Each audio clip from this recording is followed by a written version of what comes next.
ఎక్కడుంటున్నావు? ఇక్కడే దగ్గర్లో ఫ్రెండ్ వాళ్ళింట్లో ఉంటున్నా.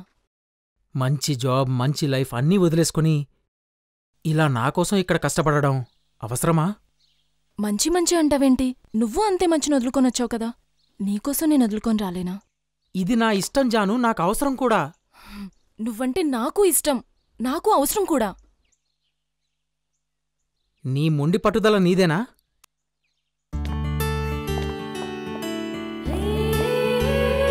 రామ్గాడిలెవరంటే ఆ మాత్రం ఉండాలిక్కడ.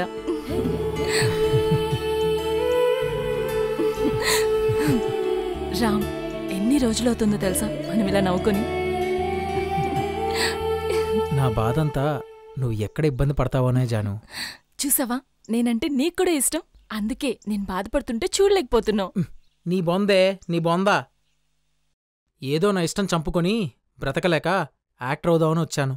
ఇక్కడ్నించి వెళ్ళిపోజాను. నేనెళ్ళను, నిన్ను వదలను.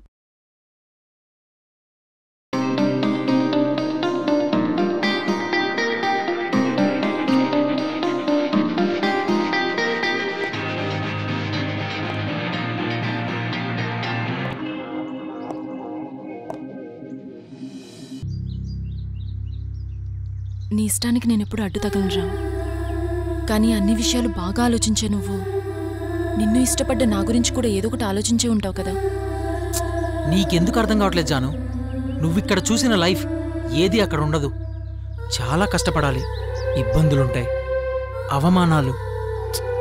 నాకోసం ఇవన్నీ అవసరమా? మనకిష్టమైన వాళ్ళ కోసం ఎన్ని కష్టాలైనా భరించొచ్చు. నీకోసం లైఫ్లో ఏం ఫేస్ చేయడానికైనా నేను రెడీ. లైఫ్ ఇవాళున్నట్టు రేపుండదు జాను. అలాగని నా ఇష్టం నీ వల్ల దారి తప్పడం నాకు నచ్చదు. నా పక్కన నువ్వుంటే చాలు రామ్. ఈ కష్టాలు, ఇబ్బందులు, అవమానాలు దేన్నైనా సంతోషంగా భరిస్తా.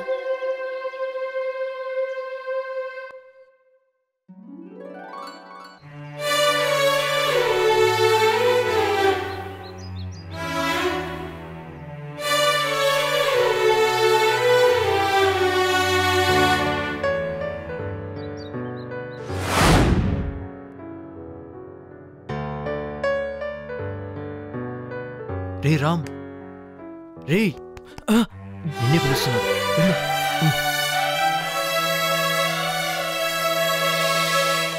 తమరికేమొచ్చు? డైలాగ్ చెప్తావా? చెప్తాను సార్. ఎక్కడో దూరం నుంచి ఎన్నో ఆశలు ఆశయాలతో ఇక్కడికొచ్చి పస్తులతో పడుకొని నీళ్లు తాగి కన్నీళ్లతో కడుపు నింపుకొని ఏదో సాధించాలన్న తపనతో ఒక్క ఛాన్స్ కోసం ఎదురుచూస్తున్న కుర్రాళ్ళం సార్. సూపర్, చాలా బాగా చెప్పావు. బట్ నీ సీరియస్నెస్ మీ ఫ్రెండ్స్లో లేదు. అయినా ఈ సినిమాకి ఆర్టిస్ట్ సెలక్షన్ ఎప్పుడో అయిపోయింది.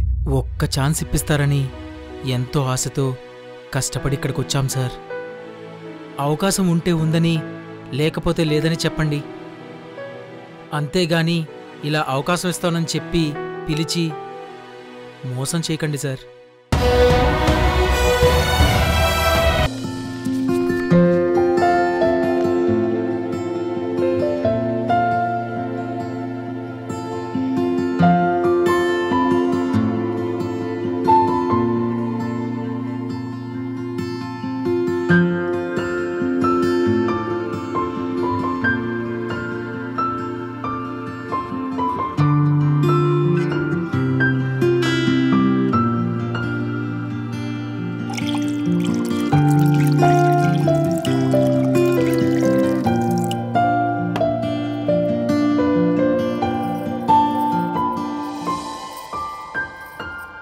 ఇదిగోండి కాఫీ.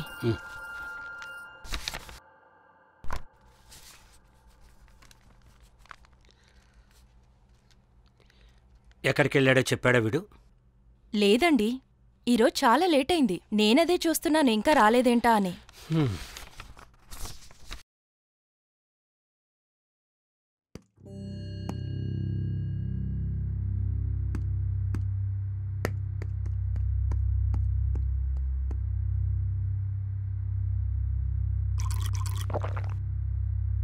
ఎక్కడికెళ్ళావరా ఇప్పటిదాకా? ఆడుకోనికి వెళ్ళానా? 24 గంటలు ఆటలు ఆటలు అంటూ తిరిగితే ఏం చేద్దామని జీవితంలో? ఆడుకోవడం తప్ప ఏంది? ఆడుకోవడం తప్పు కాదురా. కాలేజ్ అయిపోయిన తర్వాత గ్రౌండ్కి వెళ్ళి ఆడుకోవాలి, లేదా ఉద్యోగం అయిపోయిన తర్వాత ఆట విడుపు కోసం గ్రౌండ్కి వెళ్ళి ఆడుకోవాలి. అంతే తప్ప 24 గంటలు కాలేజీ మానేసి ఆట ఆట అంటూ గ్రౌండ్లో తిరిగితే జీవితం చంకరాగిపోతుంది. అబ్బా రాగానే ఏంటండి గొడవ వాడితో? అయ్యో సార్ మాకు దొరికేది ఇప్పుడే కదా, లేకపోతే వాలీబాల్ ఆడుతూ ఎంత బిజీగా ఉంటారో నవాబు గారు. రే, చదువుకుని ఉద్యోగం చేస్తే 4 వేళ్ళు లోపలికెళ్తాయిరా. 24 గంటలు ఆట ఆట అని తిరిగితే ఉపయోగం లేదురా. అంటే మీ దృష్టిలో బతుకున్న వాళ్ళంతా చదువుకున్న వాళ్ళేనా? చదువు లేకపోతే దేనికి పనికిరామా? అలా అనుకుంటే క్రికెట్కో గాడ్ సచిన్ టెండూల్కర్ ఏం చదువుకున్నాడు? అలాగే మన దేశ ప్రధానమంత్రి నరేంద్ర మోదీ ఏం చదువుకున్నాడు? చదువుకి బ్రతకడానికి సంబంధం లేదు, అది తెలుసుకోండి మీరు. చూసావా, చిన్నపిల్లాడనుకున్నాం, బాగా మాటలు చెప్తున్నాడు. అరే చిన్న, ఏంట్రా ఇది? నాన్నతో అలాగేనా మాట్లాడేది? అమ్మా నాకు ఈ చదువు ఇష్టం లేదమ్మా, నేను ఒక వాలీబాల్ ప్లేయర్ అవుదామని అనుకుంటున్నా. వాలీబాల్ ప్లేయర్ అవుతావా? రే, వేలకు వేలు ఫీజులు కట్టి కాలేజీలో నేను చదివిస్తున్నది చదువుకుని మంచి పొజిషన్లోకి వస్తావని, మమ్మల్ని ఉద్ధరిస్తావని, అంతేగాని ఇలా బాల్ పట్టుకున్నాడి గాలికి తిరుగుతావని కాదురా. దీంట్లో కూడా మంచి పొజిషన్స్ ఉంటాయి నాన్న. ఎప్పుడురా? మేము చచ్చాక? అయ్యో ఏం మాట్లాడండి అవి? నా కొడుకు గొప్పోడయ్యాడని నువ్వు అంటుంటే ఏమో అనుకున్నా. ఇప్పుడు తెలిసింది ఎంత గొప్పోడయ్యాడు. తండ్రి మాటే లెక్క చేయలేంత గొప్పోడయ్యాడని తెలుసుకున్నాను.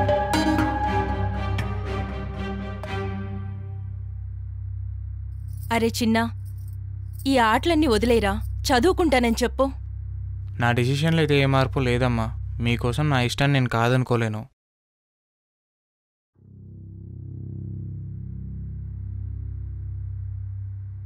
అయితే నా నిర్ణయాన్ని కూడా చెప్తాను విను.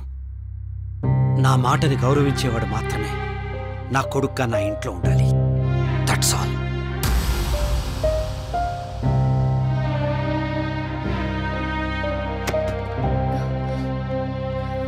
అరే చిన్న, ఆగ్రా చిన్న.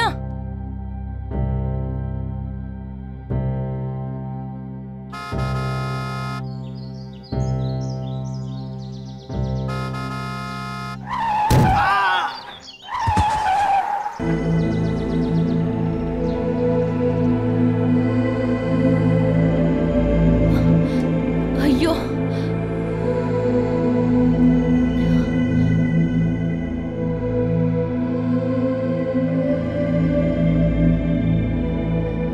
అయ్యయ్యో ఏంట్రా ఇది? ఎలా పడ్డావు? దెబ్బలు తగిలినాయా? చూడు. అయ్యో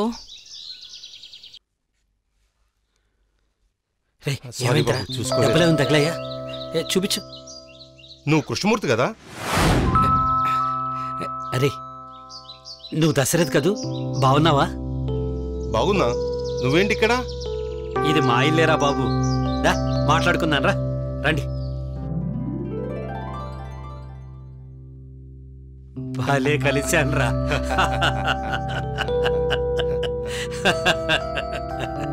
ఇంకేంట్రా, అంతా బాగున్నారా? అప్పుడెప్పుడు మీ అబ్బాయికి సాఫ్ట్వేర్ జాబ్ వచ్చిందని, పెద్ద ప్యాకేజ్ అని ఫోన్ చేసావు. ఇదిగో మళ్ళీ ఇప్పుడే రావటం.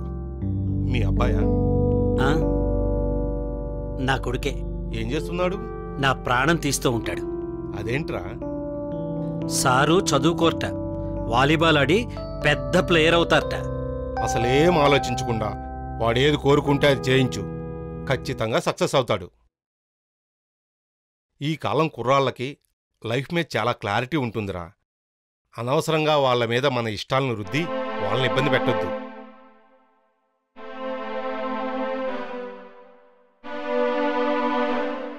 ఏం చూస్తున్నావురా? కారు నీ సొంతమేనా? అవును. నీకేంట్రా సొంత కారు, సాఫ్ట్వేర్ జాబ్ చేసే కొడుకు, ఎన్నైనా చెప్తావు. నా పరిస్థితి అది కాదు కదరా. అరే, ఇప్పుడు వాడిని బలవంతంగా చదివించి ఉద్యోగం చేయించినా నా ఇష్టం ఇది కాదు, వేరే ఉంది అని మళ్ళీ వదిలేసి వచ్చేస్తాడు. అంత ఖచ్చితంగా ఎలా చెప్పగలుగుతున్నావు? ఇది విశ్వవిఖ్యాత నట సార్వభౌముని దెబ్బ. ఇది మా బుర్రిపాలెం బుల్లుడు దెబ్బ. ఇది మా అన్నయ్య మెగాస్టార్ దెబ్బ.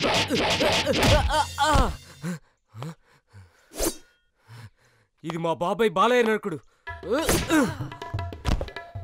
ఎలా ఉందిరా బ్లడీ ఫూల్? సమయం లేదు మిత్రమా, మహాసంగ్రామానికి సమయం అవసరమైంది.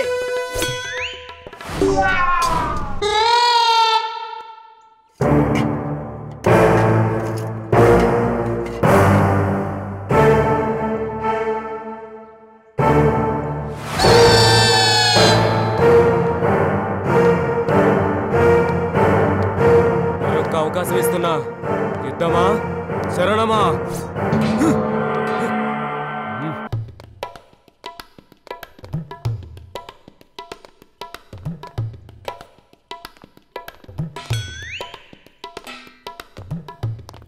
అదేగా. అరే ఏమైందిరా అలా కొట్టుకుంటున్నారు? ఫైట్ ప్రాక్టీస్ అంతేగా. ఫైట్ ప్రాక్టీసా?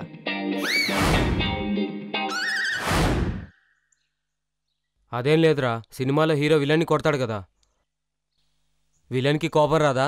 దెబ్బలు తగలవా అని ఆనందగడికి డౌట్ వచ్చింది. కోపం ఎందుకు వస్తుందిరా? బాగా డబ్బులు ఇస్తారు కదా అని నేను అంటున్నాను. లేదు, కొట్టిన తర్వాత కడుపు నిండా పెడతారుగా అని నేనంటున్నా. అది కూడా కాదురా, రేపు ఇడేమన్నా కొట్టడానికి వెళ్ళినప్పుడు ఎక్స్పీరియన్స్ కింద పనికొస్తుందని అంటున్నా. లేదు, ఫ్రీగా బాడీ మొత్తం మసాజ్ చేస్తారంటగా, అందుకని. రే మూసుకొనరా. ఆర్టిస్ట్ అనేవాడు దెబ్బలు తినేది కేవలం డబ్బుల కోసమే కాదు, వాళ్ళలో ఉన్న కళతో మనందరిని ఎంటర్టైన్ చేయడానికి. ఈ రంగంలో ప్రతి ఒక్కడు కమిట్మెంట్తో పనిచేస్తాడు. అందుకేరా ఎన్ని గాయాలైనా కానీ దాన్ని మేకప్తో కప్పేసి ప్రేక్షకులు ఆనందపరచాలనే చూస్తారు. దెబ్బలు తిన్నా కోపం రాదు, గాయాలైనా బాధపడరు. అదిరా ఒక ఆర్టిస్ట్ డెడికేషన్.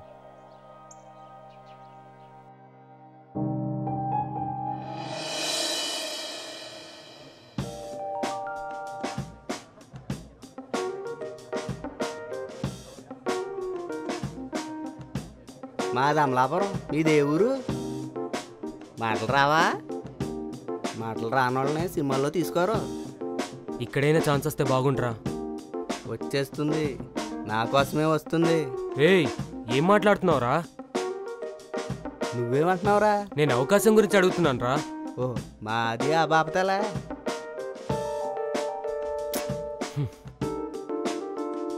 నెక్స్ట్ నేనే నన్నే పిలిచింది, నేనే అది నేనే పిలిచింది నన్నే.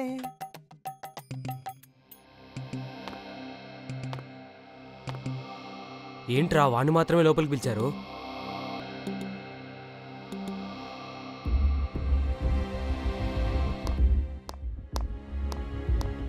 అదేంట్రా వాడు చెప్పకుండా అలా వెళ్ళిపోతున్నాడు?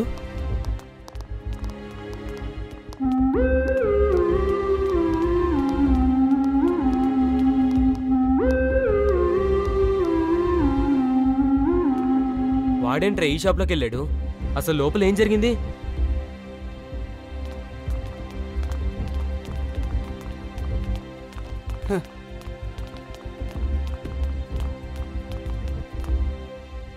ఏంట్రా ఈ అవకాశం కాకపోతే మరో అవకాశం, ఈ మాత్రానికెళ్ళి అయిపోతావా? అసలు ఏమైందిరా లోపల? అంత బాధ ఎందుకు వచ్చింది? బాధ నా బొంగ.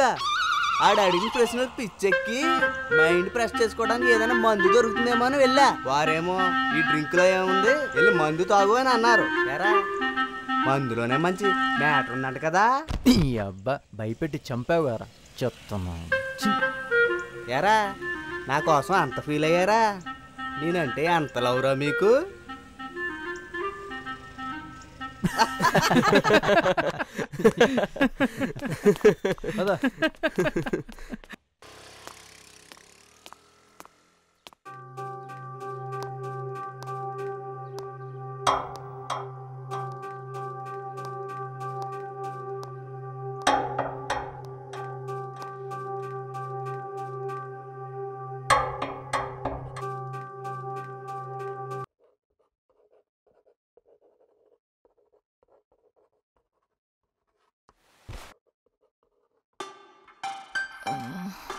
నాన్నా, నాన్నా,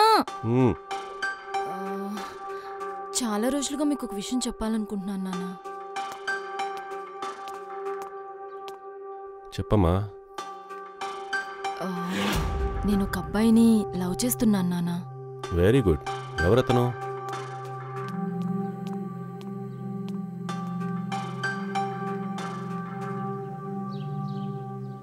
ఏంట్రా ఏమైంది అలా ఉన్నారు?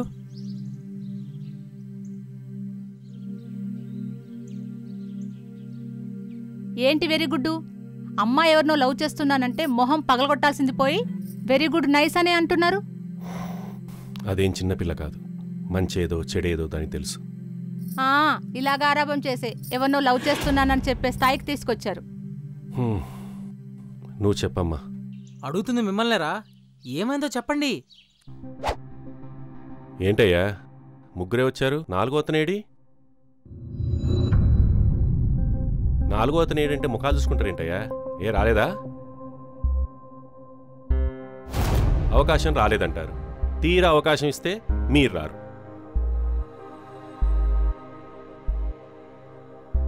లేదు సార్, ఏదో వర్క్ మీద వెళ్ళాడు, వచ్చేసాడు సార్. సినిమా కంటే ఇంపార్టెంట్ వర్కా? అదేంటో చెప్పండి.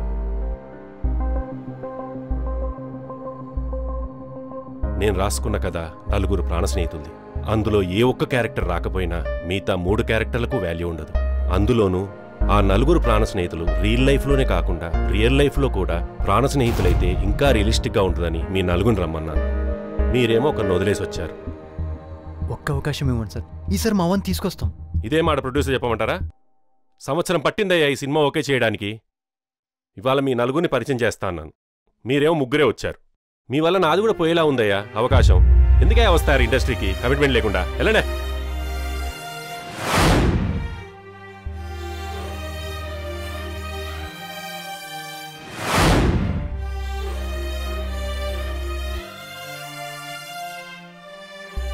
కమిట్మెంట్ లేదంట. ఎవరికి? నీకా, నీ వల్ల మాకా? ఒక్క అవకాశం ఎన్ని నెలలు తిరిగాంరా. తీరా అవకాశం వచ్చేపాటికి తమరు లేరు. అసలు ఇదంతా కాదు. నేను ఎక్కడికి వెళ్ళావు? ఫోన్ చేస్తే లిఫ్ట్ చేయనంత బిజీగా ఉన్నావా? నిజం చెప్పు, నిన్నంతా జానుతూనే ఉన్నావు కదా. నీకు ఆల్రెడీ చెప్పాను కదరా, ప్రేమించిన అమ్మాయిని మనసులో తీసేయడం అంత ఈజీ కాదు అని.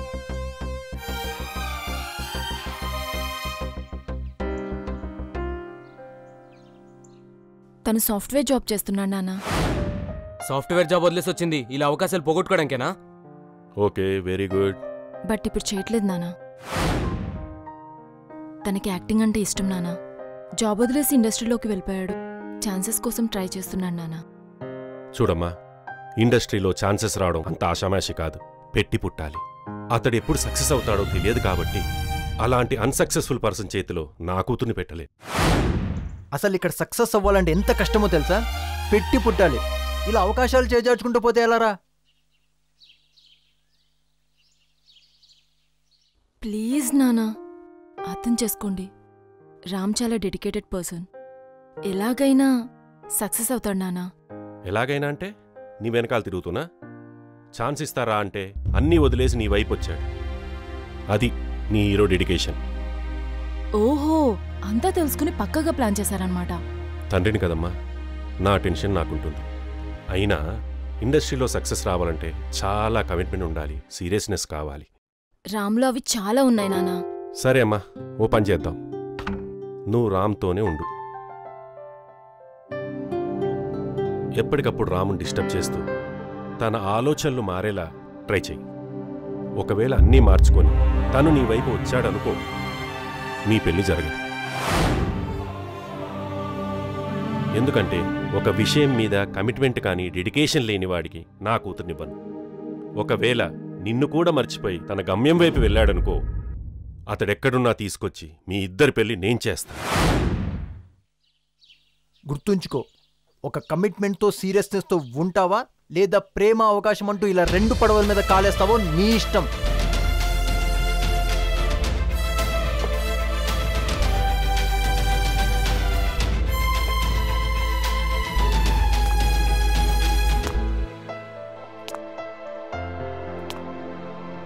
సూపర్ నానా, డైరెక్టర్గా నిరూపించుకున్నావు.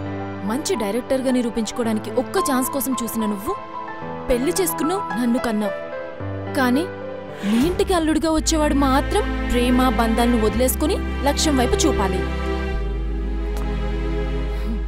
సూపర్ నానా. అయినా పర్వాలేదు, ఓడిపోవడానికి రెడీగా ఉండండి.